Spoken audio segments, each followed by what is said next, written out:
Hello, everybody. Thank you for joining us. My name is Dan Fitzpatrick, and I'm looking forward to spending probably the next half hour. I think that's all all this will take. It'll be a practical session this time, and we're going to look at the 8-lever prompts. So this is something I've been working on for quite a while and adapted with latest research, and is really helping educators around the world to get the most out of a tool like ChatGPT. Now, you might be using ChatGPT, you might be using Copilot by Microsoft, you might be using Gemini by Google, you might be using Claude. There's lots of AI-based chatbots out there. I'm going to use ChatGPT today, but all of the principles I'm going to talk about are applicable to the other chatbots. So please do open up your favorite chatbot. If it's ChatGPT, get that open. If it's any of the others, get that open, and follow along and play along as we go through. Let's do a bit of an introduction before we dive in. So yeah, my name's Dan, like I said. So if you've never met me before, come across me. I was a teacher. I was a high school teacher in the north of England, which is where I'm coming to you from today. I'm actually in a hotel in Leeds in the north of England, speaking at a conference tomorrow here. So I've just arrived in time to do this webinar with you. So yeah, I was a teacher. I went into school leadership and then went into college leadership, responsible for digital strategy. And yeah, I get to now, I write books on artificial intelligence and education, and I get to talk to amazing people like yourselves about AI and about how it can improve what we're doing through efficiencies and creativity and so on. Please do check out the first book, The AI Classroom, came out at the beginning of last year. Still very relevant, all of the frameworks and the concepts in there. And I just released just about a month or so ago the Back to School AI Guide, which is completely free on my website. So if you go onto my website, you can pick that up for free as a PDF. It's also on Amazon if you want a physical copy. Some people want a physical copy or an audiobook copy at cost price. So it's I think it's about $2. So yeah, check that out. I'm also working on the new book, which is in editing at the moment. Very excited to bring that to you. It's called Infinite Education, the 4-Step Strategy for Lead and Change in the Age of Artificial Intelligence. And this is really aimed at people who want to lead in education in an AI world. So you don't have to be a leader. It is for leaders, but also for people who want to step up and lead in this new AI world. Very practical.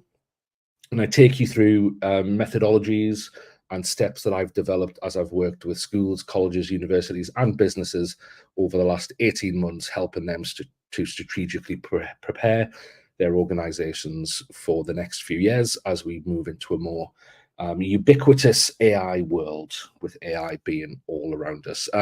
Please do join the waitlist for that. It's not up for pre-sale yet. It's going to be up for pre-sale in the end of November, but you can join the waitlist at infiniteeducation.ai, and if you do that, you'll get a free bonus chapter once it's released. So on the 6th of January, everyone on the waitlist will get a free bonus chapter.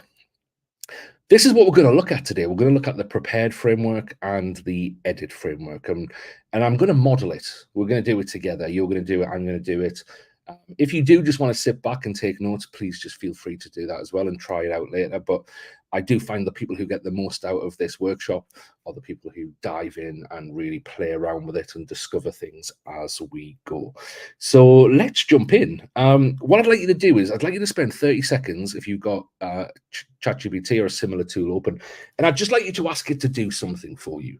So 30 seconds, ask it to do something, and make it something that you were going to do anyway. So something that you were planning on doing over the next few days. Maybe you're writing a report, maybe you're planning a lesson, maybe you're creating a resource.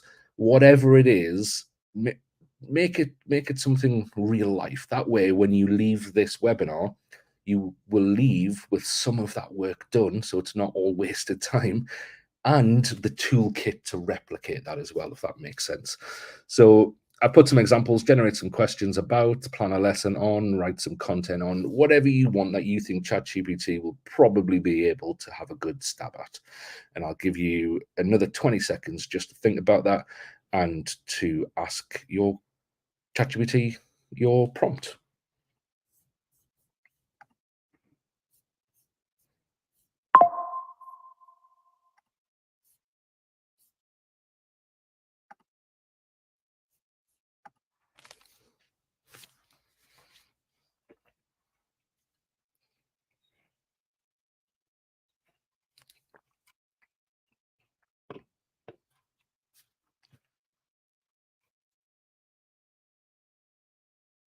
I also should have said, if you stick around to the end, I am going to give you the link to my resource pack, which has a poster in it, which has the prepare framework, so you can use that and keep it with you so that you don't have to write everything down, and also access to all my resources, which yeah, there's quite a few tutorials and all of that in there as well. But I'll pass on that link to you at the end. Okay, so hopefully you've got a chance to ask it something. What I'm going to do is I'm just going to jump into ChatGPT now, and I'm going to ask it something. Let's go with. I'm going to try, because I always do this webinar, I always do this workshop, and I always use the same example.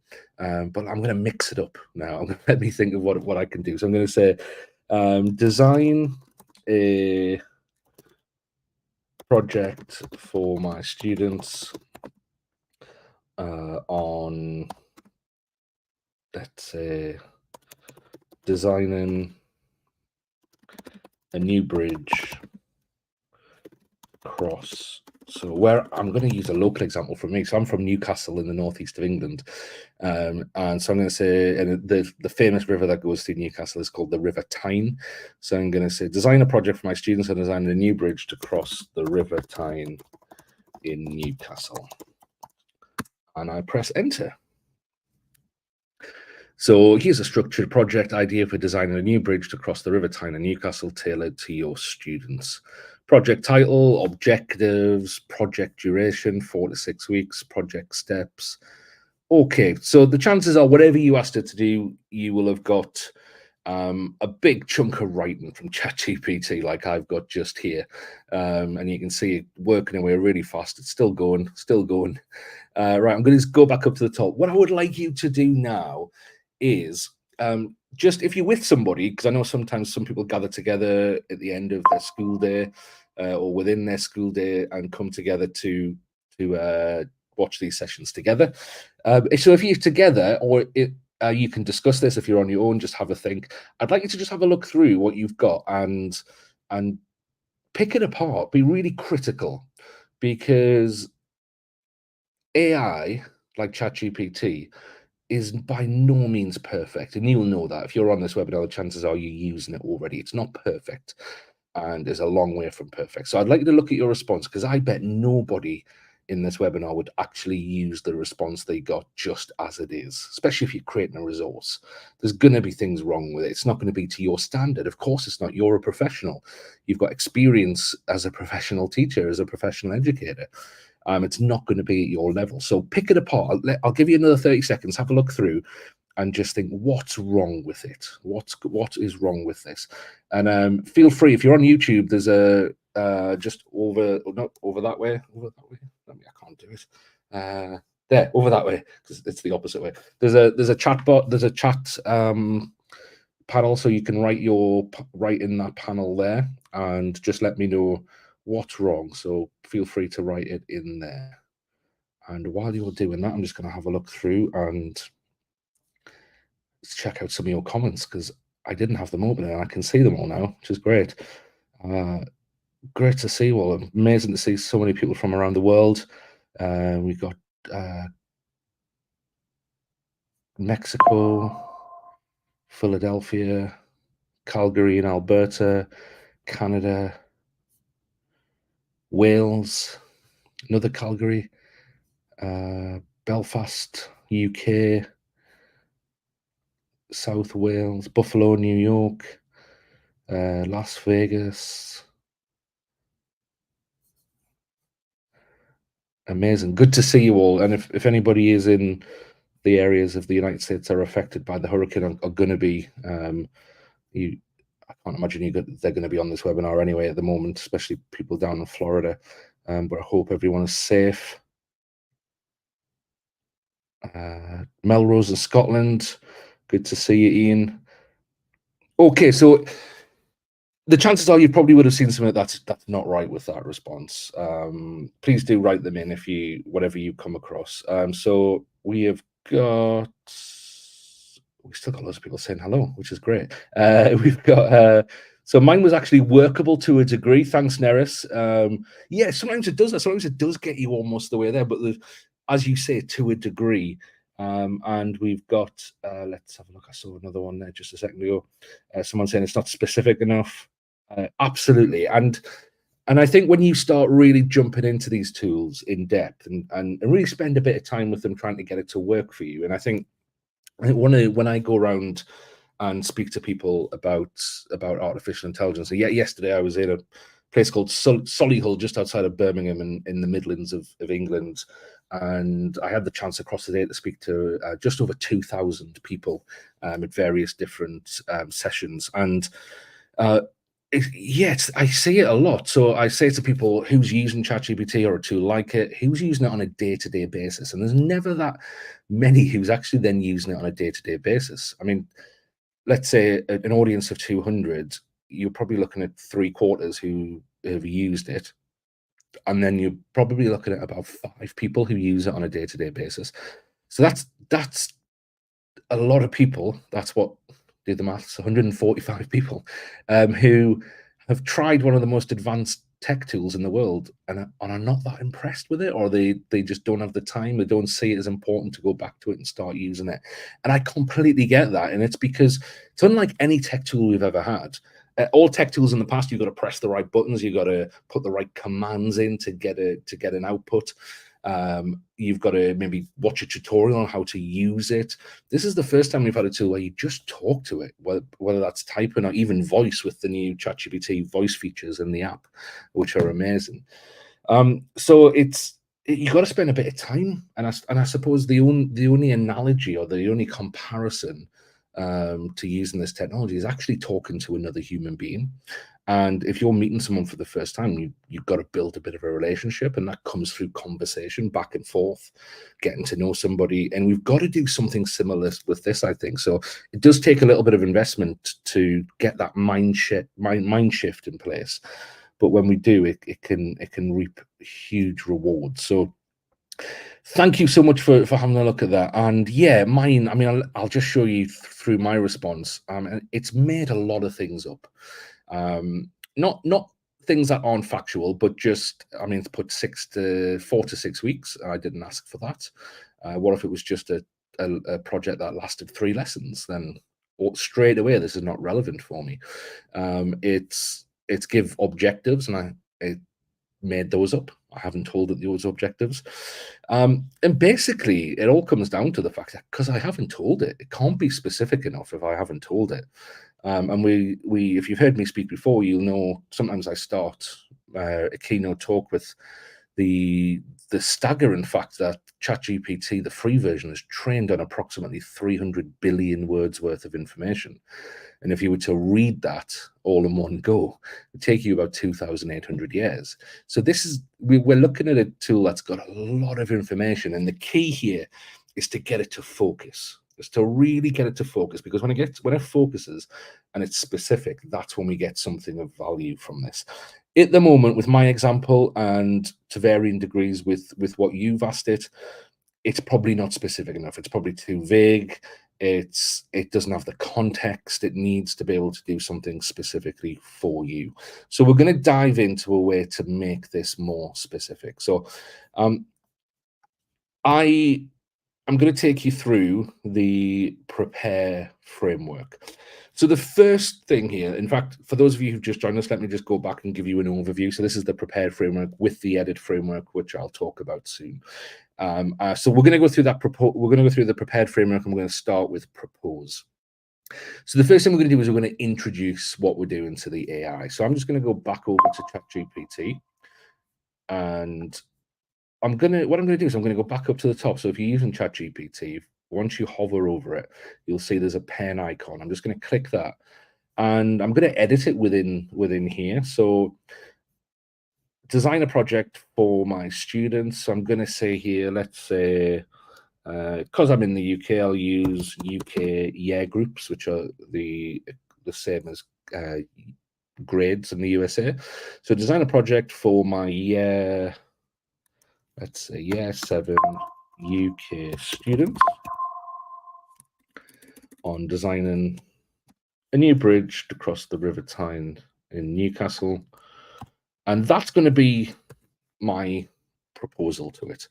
And I suppose just like when you start a conversation with somebody else, especially a professional conversation, you kind of introduce it, don't you? You don't just dive right into the intense part of the conversation. You say, like, if it's a colleague, you say, can we talk about this, or can we talk about that? And this is just a way to set the AI in the right direction. So you're setting it up. You're saying, this is what we're going to do. Okay. And the next thing we're going to do is we're going to give it a role. So R stands for role. So we're going to get it to become a certain, in inverted commas, person.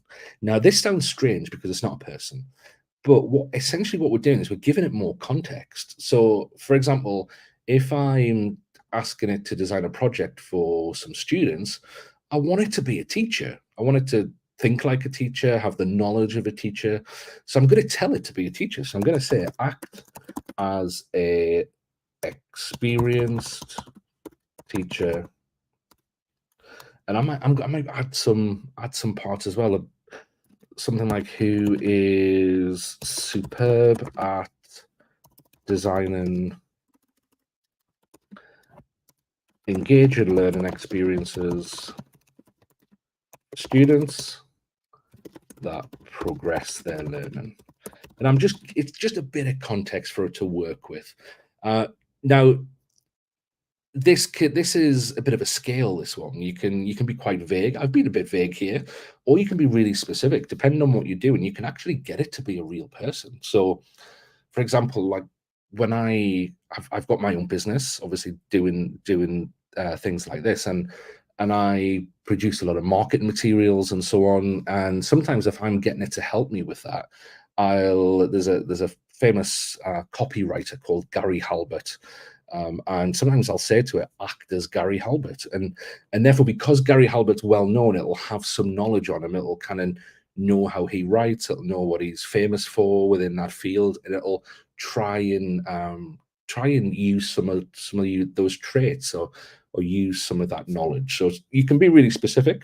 And I know teachers who, if they're creating resources, like a first from the first person of like historical character or a literary character. They'll say to it, be Romeo from Romeo and Juliet, be Scout from To Kill a Mockingbird, and it'll type from that person's perspective, and even put the dialect in there as well in some occasions. So I want this to be fairly vague. I just wanted to be a teacher who's superb at design and engaging learning experiences for students that progress their learning. Right, the next part of this is the explicit instructions. So this is kind of an umbrella one, and I'm going to split it into 4 different parts for you. And this is just an umbrella part of this, just like is kind of just tell it. Just tell it if it's. And I know some of you said it was too vague, it wasn't specific enough, doesn't have enough context of the situation. All of those issues come up. So I suppose the remedy of that is we've got to tell it. We've got to tell it everything it needs to know. And I suppose to go back to the analogy of a colleague, if you've got a new colleague working with you in your department or wherever you work, you've got to I mean, you'll know what it's like yourself starting a new job.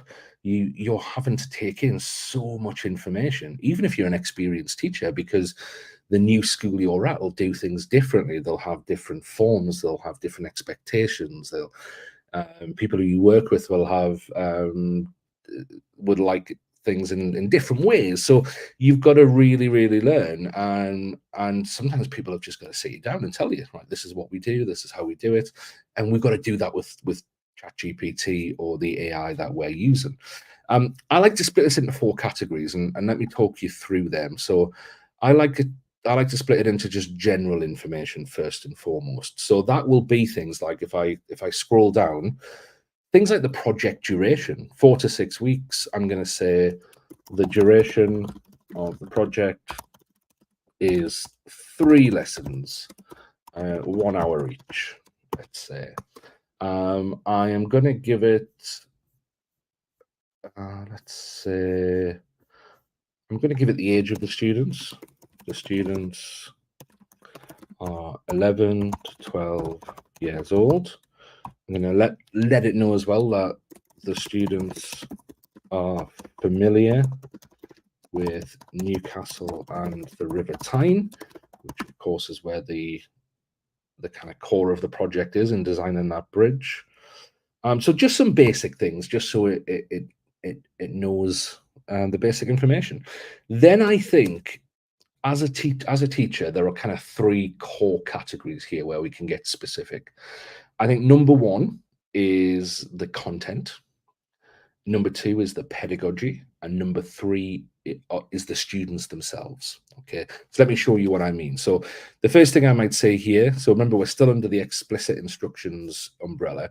So I am going to give it some more content. So I'm going to say this task is designed to promote collaboration and understanding of structural elements of building a bridge. Right, so that's going to be my content there, what I wanted to focus on. And next is going to be the pedagogy. So you will use pedagogical methods within your teaching every day. So if we want this to put some of those in and kind of get through some authenticity of what we would do, then we have to tell it. So I'm going to say something like, make sure, actually, let's say throughout the project,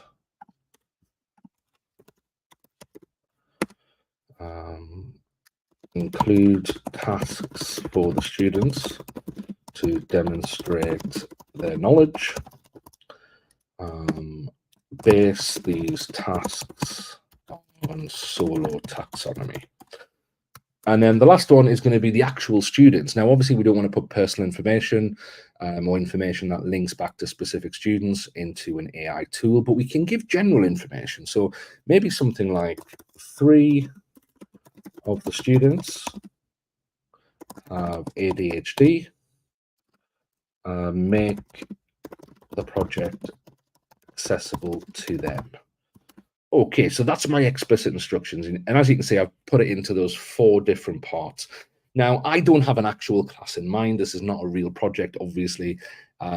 So mine's probably a bit vague, more vague than you would generally do. So you would, if you've got real students in mind, you've got a real scenario in mind, you're probably going to go into a bit more detail. And then the last one, let me go back over. The last one for this part anyway, is presentation.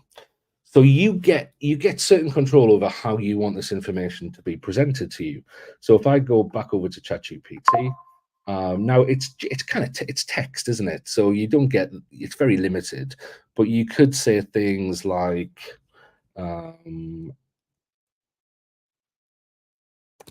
present. It's been a long day. It's late here. Well, it's 4:30 in the afternoon. Present, that's why I'm making loads of spelling mistakes, I think. Present the plan in a table. Include headings, write in in a manner, so you can give it a tone. Also, it's not really suitable here, it doesn't really fit, but you could say get it to write at a certain reading age, and it does that fairly well. But I'm going to stop there. So, and now I'm going to click send. So let's click send and see what we get.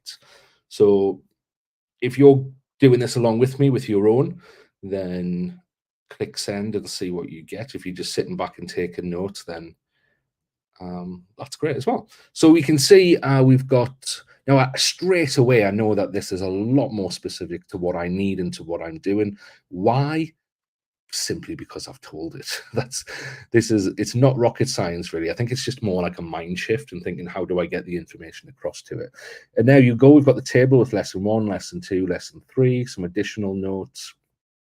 Now we're in a much better position than where we started, a much better position, but we're not at the end yet. Now we've got a problem because the prep part of this framework is very transactional. So you've just watched me, and hopefully you have yourself, just say to AI, do this, be this person, do it like this, go. And it's a very transactional thing. And then you get a product almost back. You get something back. But it's ChatGPT. We've got to chat to it. And all the evidence suggests that it's through conversation that we get the best results from these tools. So looking at some evidence that came out in last December, actually, a big study that was done, I extended this to become the Prepare framework, and then more recently the Prepared framework, which I'll get into in a sec. So I want to introduce you to a few techniques that will help you, I suppose, facilitate a more meaningful conversation with the AI so that you can dig deeper and get something of even greater quality. So the first one is ask. Now, this is quite simple. You're essentially just handing a bit of agency back to the AI. So if I go back over to ChatGPT and I just type something like this in, ask me some questions that will help you write, or let's say plan a better project. Very, very simple. Now I'm going to add a couple more things on there. Firstly, because if you use ChatGPT regularly, you will know it can waffle on. It can write too much when it doesn't need to. So we're going to get it to write concisely. So I'm going to say, write these in concise bullet points, and that way, you know what, we're busy people, aren't we? We don't want to have to read through lots and lots of paragraphs of questions. So I just want these in concise bullet points. What I'm also going to do to help me with that time-saving element is I'm going to say, order these from most impactful to least.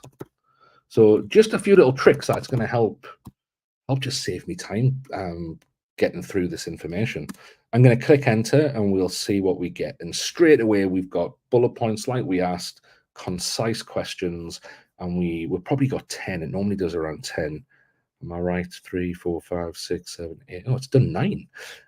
Right. So we've got the first one, and it's ordered these, remember. So it thinks the most important question that's going to have the most impact on this project is what prior knowledge do the students have about engineering or bridge structures. Couldn't agree more. Couldn't agree more. And actually, if I was planning an actual lesson, I'd probably be kicking myself thinking, of course, why didn't I put that in? How familiar are the students with working collaboratively on group projects? Are there any, and so on. Now, what I would do, because I'm a bit lazy, is I wouldn't sit and just answer all of those questions. I'd probably answer one or two and then see what I get back, then maybe answer another one, and just kind of have a bit of a back and forth with it, answering those questions. So that is the ask bit. We can take this even further because we're getting it to self-reflect in a way, aren't we? And we're going to get it to self-reflect even more with the next stage, which is rate.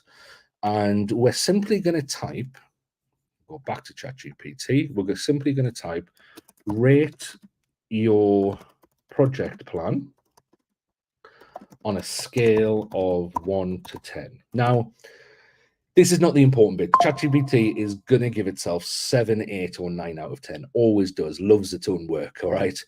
But that's not the important bit. The important bit is the next bit, which is this. Then present to me the criteria you have used for this rating.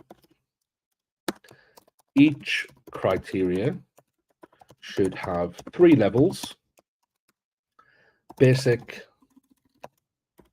good, and outstanding. Now, this is how I've chosen to word it. You don't have to word it exactly like I've worded it. And I click enter. Now, what we're going to do is we're kind of going to see, told you to give itself 8 out of 10. We're going to kind of lift up the bonnet or the hood. We're going to and have a look at kind of why it's making this decision of 8 out of 10. And we're going to get a set of criteria, which is obviously as teachers, we're no stranger to these types of tables. So this type of thing is quite familiar to us. So we can look over that. Now, the one thing you're probably going to notice quite quickly is that its standards are okay, but they're not amazing. Because it's not that professional teacher, it doesn't have the real world experience of the subject, of actually leading projects, of your students. So the standards aren't going to be as good. Now, what you need to do now, and this is the key to this section, is you then need to have a conversation with the AI, go back and forth with it, and get it to improve that table. So, for example, the collaboration element, you might say, actually, I know what outstanding collaboration should look like in my classroom. So you tell it, you say to it, could you replace the outstanding collaboration criteria with this, and then tell it. And then even if you're using the paid version or the free trials that you get of the paid version when you've got a free subscription, there's a paperclip down here. You can upload documents. You could actually maybe upload some content you have that will explain or give the AI a model version of what you're trying to say, of what an outstanding bit of collaboration looks like, or an outstanding use of solo taxonomy looks like. And you're going to spend a bit of time here. And I know what you're thinking. Do I have to do this every time I use ChatGPT? No, you don't. All right. So I'm not saying this is what you do every time you use ChatGPT. Otherwise, I'm just going to completely turn you off from using it altogether. But what you do is you do this once for different types of things you're getting it to do. So what I like to do is I use Google Docs. So I'll have a Google Doc open, and it's kind of like my database, my library for things that work in ChatGPT. So if I get this table looking just how I want it to my professional standard as a teacher, I'm then not going to just leave it. I'm going to copy that table. I'm going to paste it into a document, and I'm going to reuse it, because then the next time I'm doing a project, right at the start of that prompting conversation, I'm going to paste it in right at the start and say to it, I want you to get 10 out of 10 and that means hitting outstanding for all of these criteria. So I'm going to tell her that from the start. So we're putting a bit of the groundwork in so that we can reuse the resources we're creating. And if you think about it, it's what you do with students, isn't it? You create things like this for students, model answers, you create, or an exam board might create it for you, these types of criteria. And you don't throw it out after every time you use it. You get it back out when you're teaching that class again, and you reuse it. So we need to be clever with this, I think. And then simply once you've got it to exactly how you want it, you just now simply say, try again, but this time get 10 out of 10. And it will try, it pushes itself. It tries to please, it's designed to try and please you. So it will then push itself to do even better. Right, let's keep going. So I want to have a look at the next one, which is emotions. Now, this one is really bizarre. But this study that I mentioned earlier found that when you appeal to its emotions, on average, the sample that they tested, people got a 10% on average better result from ChatGPT when they appealed to its emotions. And this is the phrase they found worked best. So they found saying, try again with, I'm going to be specific and say with the project, because otherwise it'll try again to do that criteria. So try again with the project. Now this is the phrase, my job depends on it. Okay, it sounds bizarre, doesn't it? But they found that saying that was the most effective way of getting it on average to get a 10% better result. Why? Well, I think it's because ChatGPT is designed to please. You raise the stakes and it will try and meet them. Okay, it's going to try and meet those stakes that you raise for it. A couple of other phrases they found worked well were pause and try again, and take a breath and try again. So they weren't as impactful as the emotional one, but they found that these did have an impact. Now, why? Because obviously, ChatGPT can't take a breath. It doesn't pause. Well, we're dealing with something that knows our language really well. And if you think about it, if you say to somebody, take a breath, try again, in a really, really nice, polite, and caring way, you're essentially saying to that person, do better, aren't you? Like, it's quite blunt when you say it like that, but that's essentially what you're saying. And because it knows our language really well, it can infer from what we're saying what we're wanting it to do. Okay. Right. Let's move on to the last one, which is diversity. We're going to come back to this actually. Let's keep going. I want to. The edit bit is what do you do when you've got something, because you can't keep going back and forward with ChatGPT forever. You've got to accept that at some point you're going to have to take it and then make it your own manually. Now, ChatGPT with some tasks, normally I give the example of like a risk assessment here, will do about 95% of that job for you. Other jobs it might only do 10%, and other jobs somewhere in between. Now, it's about those gains, isn't it? Those marginal gains that come from that, and those adding up over time to help you be more efficient. But we're going to have to take it and adapt it, because we're never going to get something perfect from a tool like ChatGPT. So in the first book I wrote, we came up with the edit framework, which is essentially evaluate the strength of the response, determine its accuracy, and corroborate it. And interestingly, you can only really do that to a certain extent if you're already an expert in what it's doing. How do you evaluate? How do you determine the accuracy of something that you don't know about anyway? So really validates the fact that we need to be experts in this as well.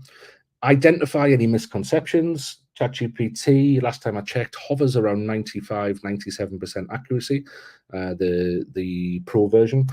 So amazing for that type of tool, and is the best, most accurate tool out there. With the others, not too far behind, to be fair. There's very little in it. But that means it does get things wrong, so we need to double check it. And then you manually transform. You make it authentically yours, but you've got a first draft. And I sometimes say to teachers when I'm with them, I say, imagine your school or your college or university said to you, right, we're going to hire you. So we're going to hire somebody who is going to essentially, whatever you're doing, write a first draft for you. I mean, you would bite their hand off, wouldn't you? You would say, "Yes, please." Yeah, I would absolutely love that. Now, it's not gonna take all the work away from you, but if you're getting a first draft for everything, it's really gonna help you. And I think that's how we should look at this at the moment as a it's gonna do a first draft for you, especially if you're using these techniques. But you're then gonna still have to transform it, make it your own, make it authentically yours.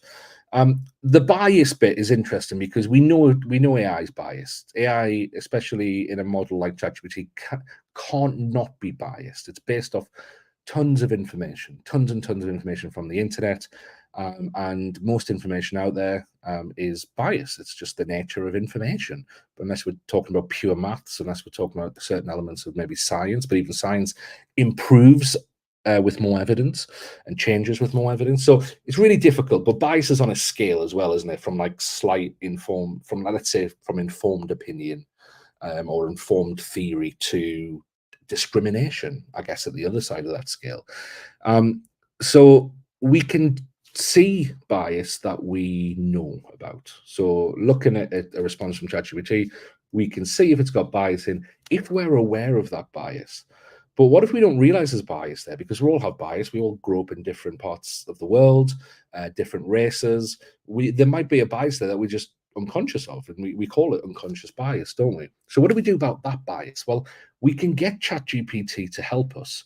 And recently I added the D at the end, which is for diversity. And you can simply just write something like, now let me go back to ChatGPT, something like, are there any underrepresented voices not present in this project?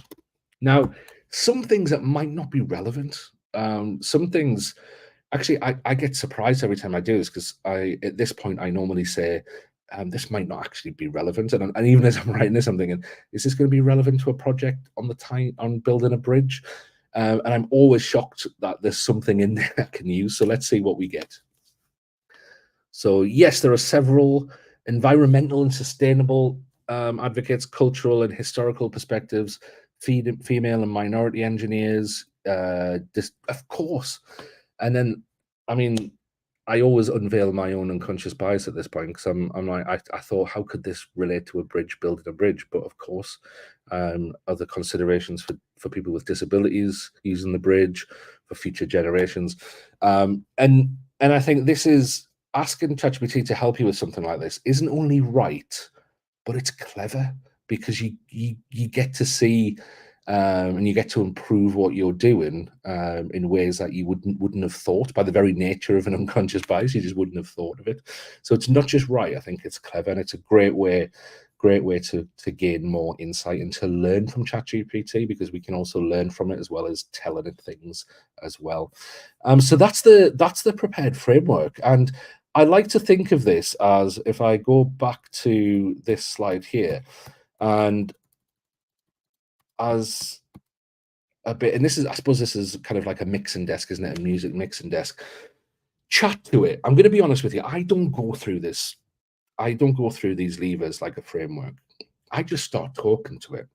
I think that's the best thing to do. But have these at the back of your mind, because as you're talking, if you're thinking, it's not specific enough, it's too vague, then just think to yourself, oh, well, I'll give it a roll and see if that's better. And then I might jump straight to the ask bit and say, right, ask me some questions. Then I might, so do you know what I mean? So you don't have to follow it in order. You don't have to do all of them. You might just want to give it a vague role, but on the rate bit, you might want to really pump that up.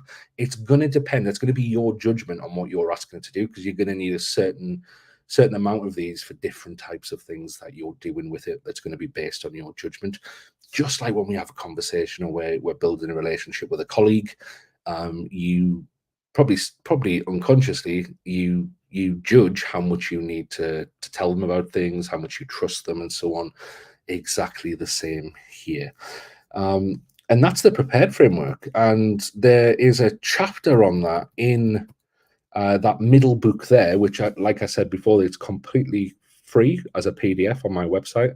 There's a full chapter in that book on the prepared framework. If you want a physical copy, you can go to Amazon and find it very easily at cost price. I think it's about $2, or as an audio book as well.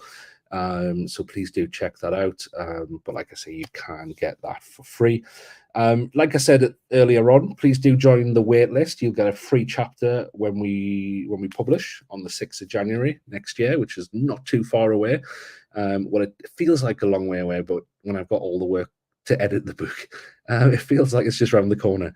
So yeah, come and join the wait list, and you're going to get that free chapter, bonus chapter on the 6th of January. So if you go to infiniteeducation.ai, you will find that. And that's my resource pack there. So if you go to the aieducator.io/resources, that's going to give you access to that whole resource pack that you see there. You can see the prepare bit there. That'll give you a poster with everything I've just said on, and lots of other information there. Yeah, I'm aware that I just went full speed there, and I did 45 minutes instead of the half an hour that I said. But hopefully that's useful for you. Hopefully that's something, there's bits in there to take away. And like I said, don't think you have to do all that every time you use ChatGPT, because it'll turn you off it. Just have them as levers in the back of your mind that you think, actually, I'll pull that lever and see if that gets me to a better result. I mean, I've said everything I'm going to say. Please do check out the resource pack. It's completely free. And as you're doing the resource pack, it also asks you for a little quote. So if you've liked this webinar, and you want to leave a little quote that I can put on my websites, like best webinar I've ever been to, something like that. I'm joking. Then you can put that in there. If you didn't like this, just leave it blank. So yeah, do check that out. Yeah, thank Jennifer. It did. It went by quickly for me as well. I'm just gonna have a little. I'll stay on for probably a couple more minutes and just have a look through some of the comments and if there's any questions. But if you want to jump off, have a lovely rest of the day, lovely evening. And it's been great to see you. And I'll let you know, I'm probably going to do another webinar. I think I'm doing them every 3 weeks at the moment, but I'm guessing you're on my mailing list because you're here, so you'll hear about the next one. Please do keep checking out the Sunday AI Educator every Sunday as well. But lovely to see you all. Thank you, everyone.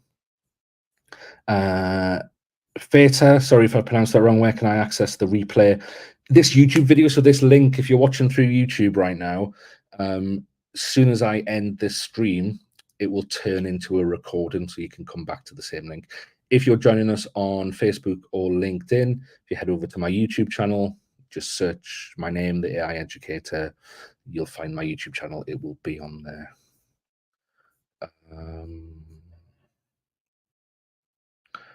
I don't seem to have the hovering pencil to edit. Hopefully you've solved that. If you're on the app, I think you've got to press and hold, and then it gives you the option. Thanks, Nancy. Really appreciate that. Thanks, Jules. Thanks, Donna. Thanks, Aileen. Thanks, Sylvia. Thanks, Arturo. Thanks, Nancy. Thanks, Aisha. Thanks, Sylvia. Gareth, I was using the 4O, which is you get a certain amount of that for free on the free version. But if you want full access to that, you have to pay I think it's $20 per month. The tables, the free version makes tables. If you just ask it to, it should make a table for you. Thanks, Gareth.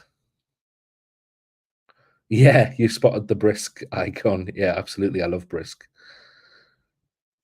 Okay, everyone, I'm going to end the stream. Thanks so much for your comments.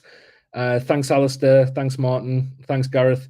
Mrs. H, thank you very much. Lovely to see you all, and I will see you soon. Take care, especially if you're in the United States around some of those hurricanes. Stay safe, and I will see you soon. Take care, everyone.